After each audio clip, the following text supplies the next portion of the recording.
Où puisses-tu ton imagination? Quelles sont tes techniques de prédilection? Ouais, mais en fait, je suis tombé petit quand j'étais dedans.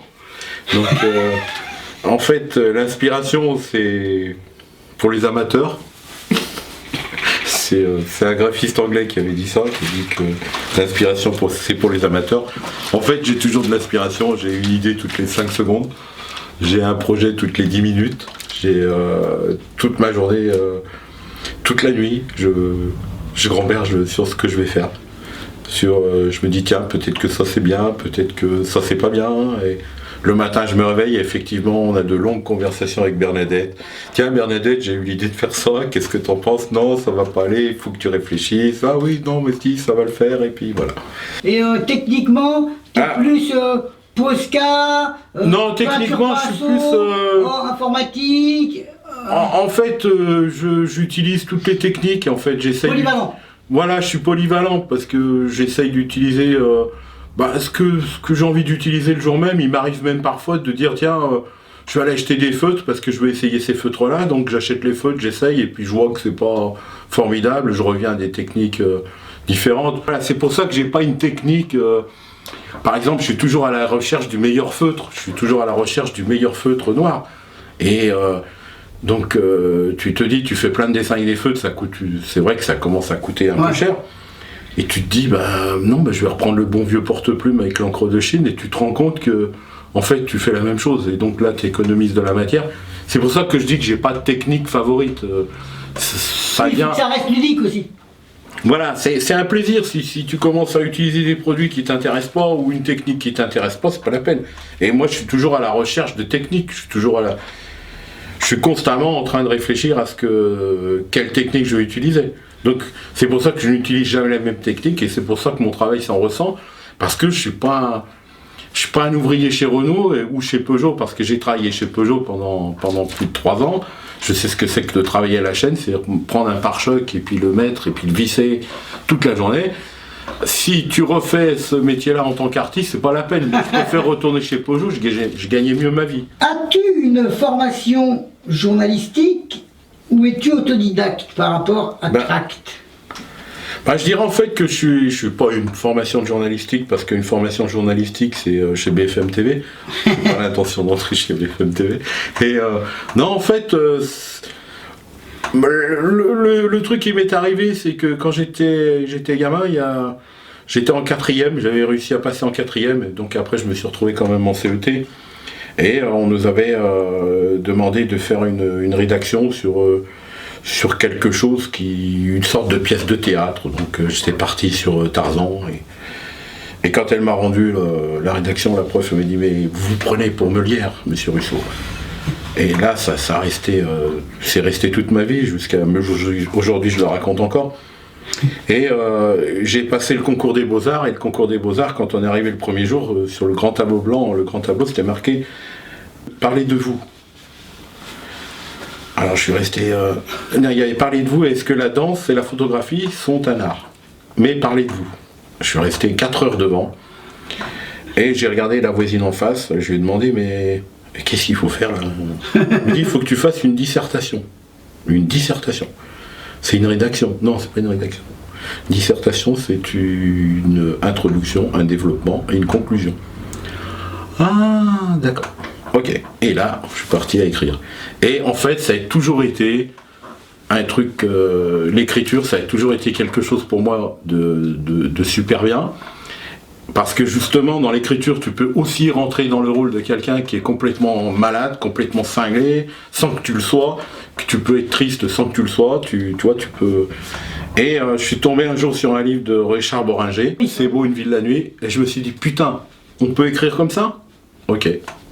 Voilà, j'ai pas de Des formations journalistiques. Voilà, et quand j'écris quelque chose, j'ai pas envie j'ai pas envie de me faire chier. Que j'écris dans Tract, en fait, j'essaye d'être populaire aussi. Voilà, de ne pas utiliser des mots des mots d'ailleurs que je ne comprendrais même pas moi. Ouais. Et bon, ça serait embêtant d'écrire un texte avec des mots que je comprends pas. Ça serait pas malvenu dans la revue Tract, en fait. La revue Tract, c'est comme Charlie Hebdo, c'est comme Harakiri, pour ceux qui ont connu, où on disait ce qu'on a envie de dire, et puis, bien sûr, on n'est pas vulgaire ou quoi que ce soit, mais on utilise les mots de tous les jours.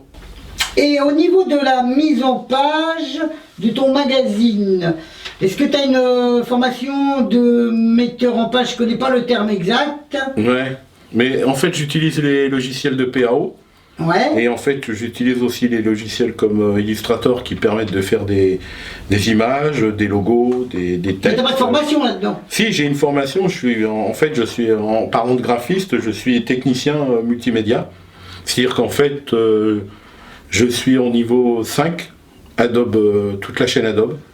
C'est-à-dire qu'en fait, je maîtrise toute la chaîne Adobe. C'est-à-dire je maîtrise Photoshop, Illustrator, Dreamweaver, d'autres logiciels comme... j'utilise aussi les logiciels de musique, les logiciels de montage vidéo, Premiere, After Effects. Voilà. La mise en page de Tract, c'est un truc qui est assez bizarre. C'est que j'attends les 10 derniers jours avant la sortie de la revue Tract. C'est-à-dire je me pousse à ce qu'il me reste que 10 jours pour faire 70 pages. En fait, quand je réalise Tract, je suis dans l'urgence totale. Et je respecte pas les normes de la mise en page parce que j'ai envie de respecter les normes.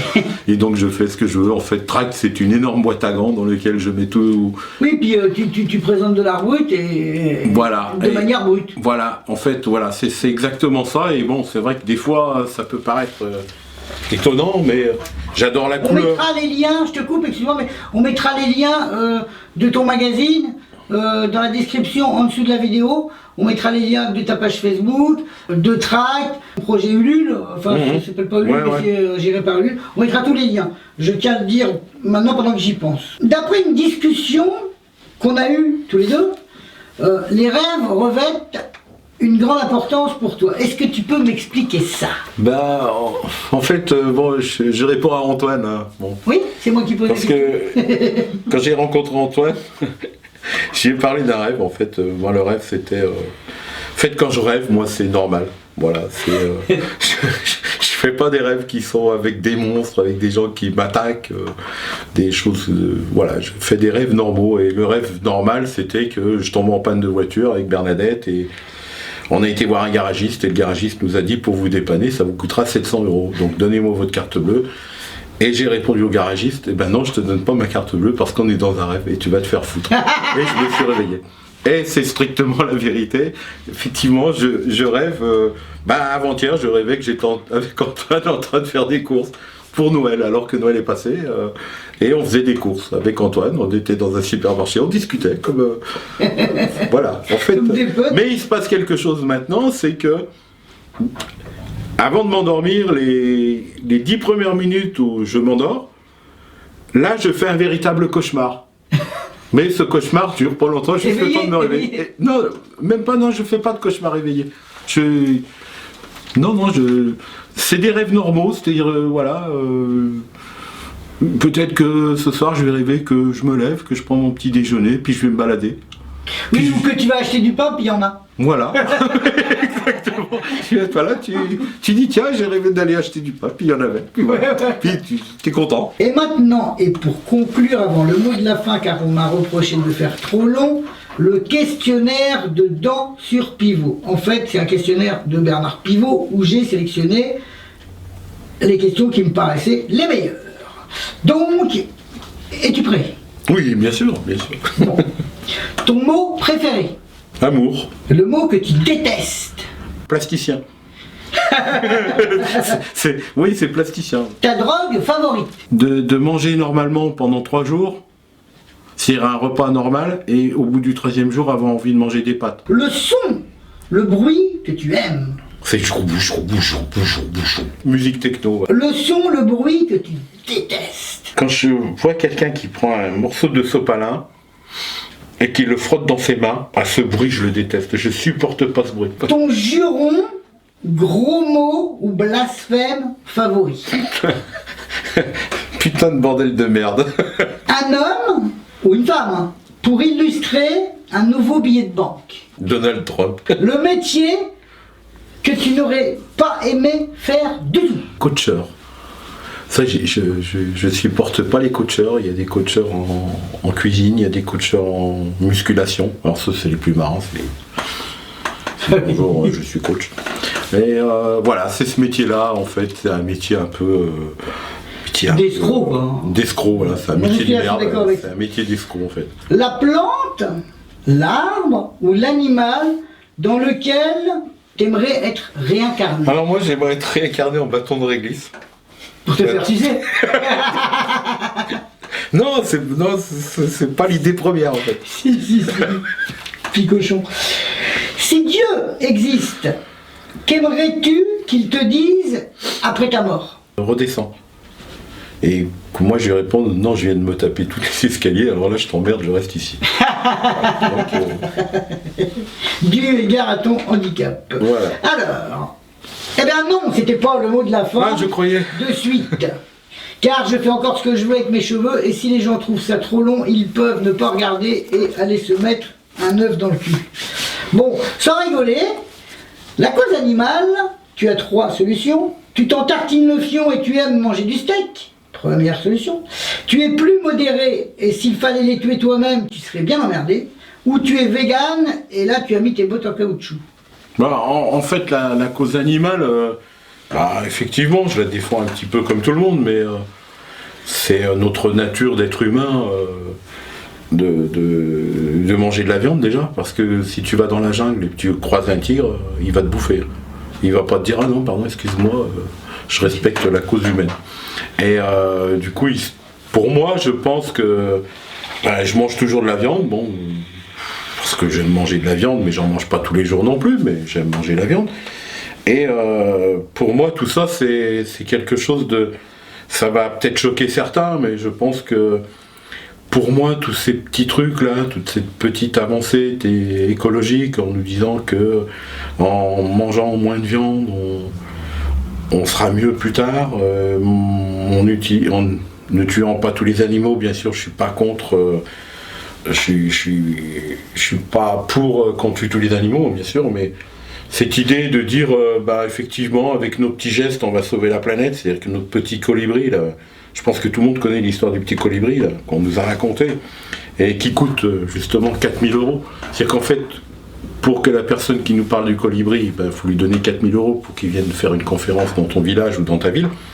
Donc déjà, c'est quand même un sacré partage. Et je pense que de toute façon, c'est pessimiste ce que je vais dire, mais je pense que la planète, elle est déjà foutue. Et que même si on veut... j'espère qu'on puisse rétablir tout ça, mais je ne pense pas qu'on va le rétablir parce que on continue à fabriquer des bouteilles en plastique. Coca-Cola continue à vendre du Coca-Cola. Des pneus pour les voitures, on en a toujours. Des moteurs diesel, on en a toujours. Le pétrole, c'est pareil. Et donc, du coup, moi, je pense que j'ai surtout pris conscience d'une chose, c'est que j'évite de manger du chocolat quand je peux. Parce que je pense que c'est le chocolat qui représente le plus notre société d'aujourd'hui. C'est-à-dire qu'au départ, quand la personne en Afrique, au Congo, a son petit cacaotier, je ne sais pas comment on dit, qui fait ses petites graines de chocolat, il touche 1 € de salaire par semaine. La vache. Et quand on arrive chez le nôtre, une boîte de chocolat, ça coûte 50 ou 60 €. C'est-à-dire qu'au passage, il y a plein de gens qui se sont servis, et en même temps, on fait crever les autres qui sont en Afrique. En fait, le problème écologique, ça serait plutôt, non pas d'essayer de sauver la planète, mais d'essayer de combattre la misère. Si on arrive à combattre la misère, on combattra l'environnement. Tant que les gens, parce qu'il faut savoir qu'il y a 1 milliard d'habitants sur cette planète qui n'ont pas droit à l'eau potable et qui n'auront jamais droit à l'eau potable, c'est ça qui va détruire la planète. C'est pas nos petits gestes, c'est pas parce que tu vas couper l'eau de ton robinet que toi tu vas permettre à ce que l'autre en ait.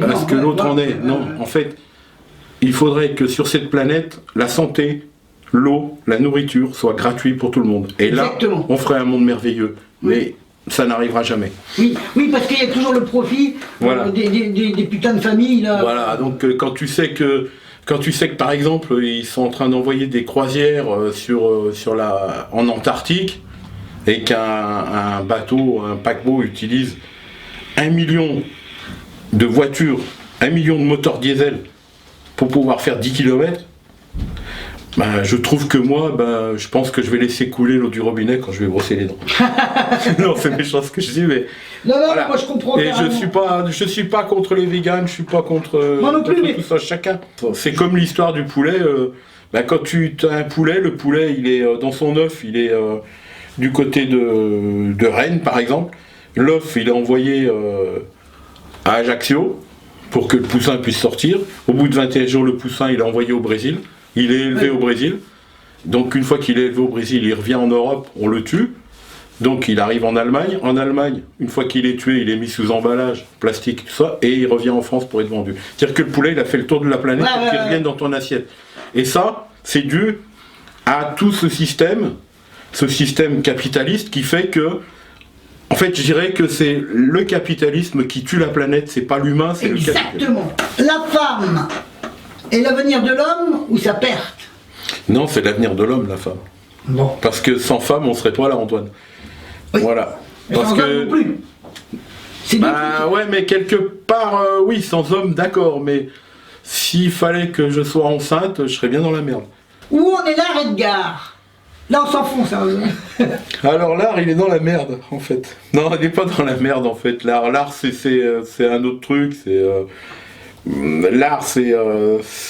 Bah, effectivement, c'est toujours le même problème. Hein. C'est les capitalistes qui ont repris tout ça. Donc, effectivement, on voit un bouquet de tulipes à Paris, où Anne Hidalgo s'esclaffe devant un bouquet de tulipes. C'est une main qui tient des tulipes en plastique. C'est bon, vous savez qui c'est. Kunz. Voilà, et il n'y a pas que lui, hein, il y a plein d'autres trucs. Voilà. C'est un peu toujours les mêmes. J'ai l'impression que l'art, en fait, pour moi, l'art, il régresse.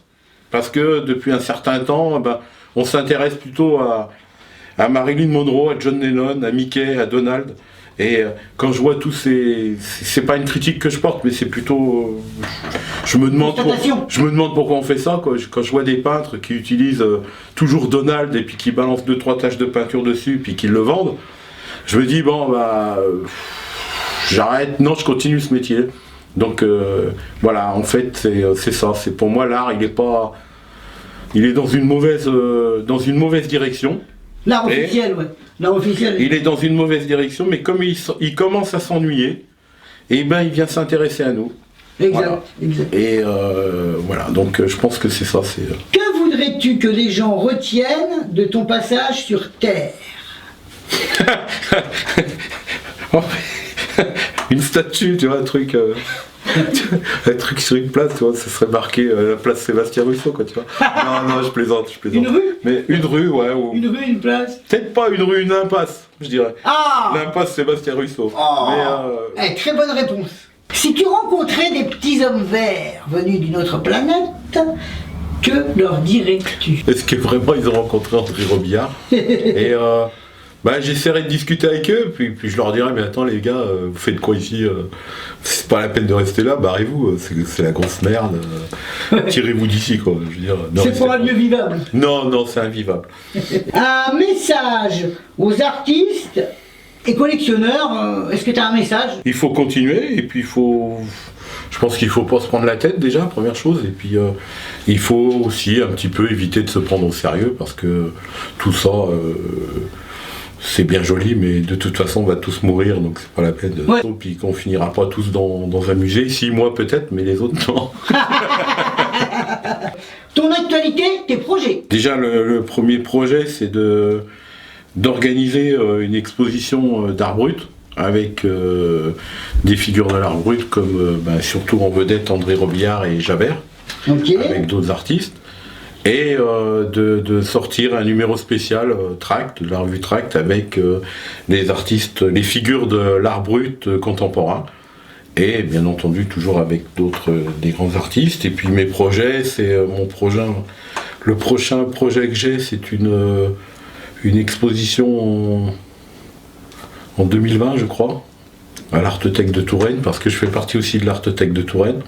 Donc chaque année il y a une exposition, et donc Voilà mes plus gros projets pour l'instant, avec d'autres petits trucs qui viennent se rajouter, mais qui sont pas non plus... Pour le tract spécial hors série, spécial les figures de l'art singulier, vivant ou mort, enfin bon. L'art brut contemporain en fait. Voilà. Et quand je dis art brut, c'est... Est-ce que les candidatures sont closes? Non, les candidatures ne sont pas closes, et puis de toute façon, c'est une sélection, donc ça va être très, quand même, ça va être très dur de pouvoir...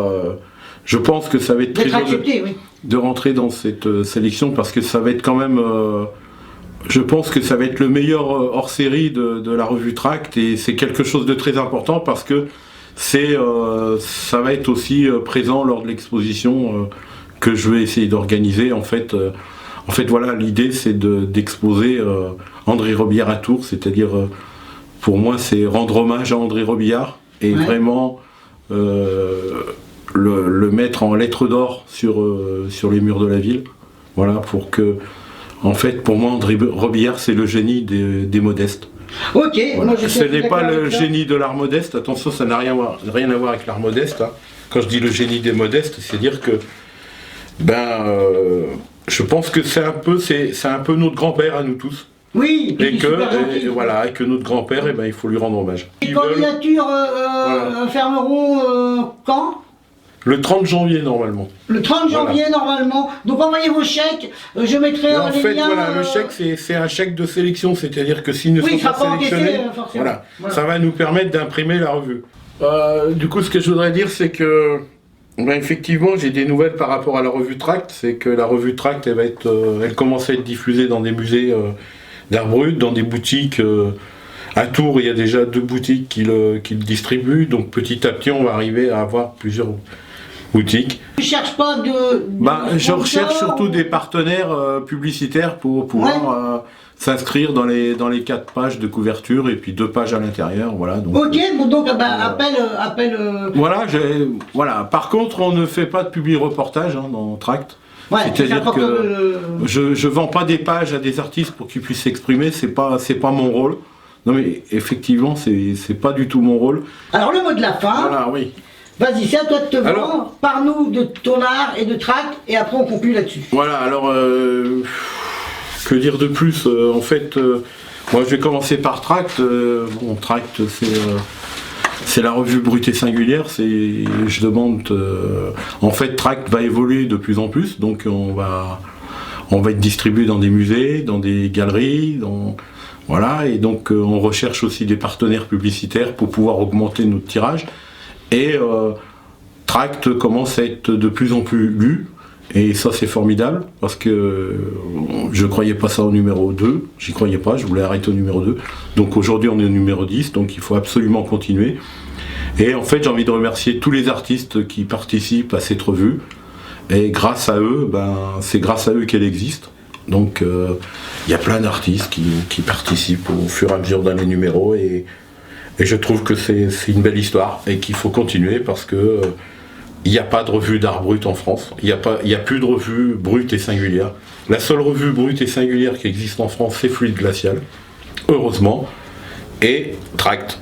J'ai plein de gens à remercier, en fait. Déjà, je vais te remercier toi, Antoine, parce que ce que tu fais, c'est quand même fabuleux. Je trouve que il n'y a pas de mots pour le dire, non, mais c'est sincère.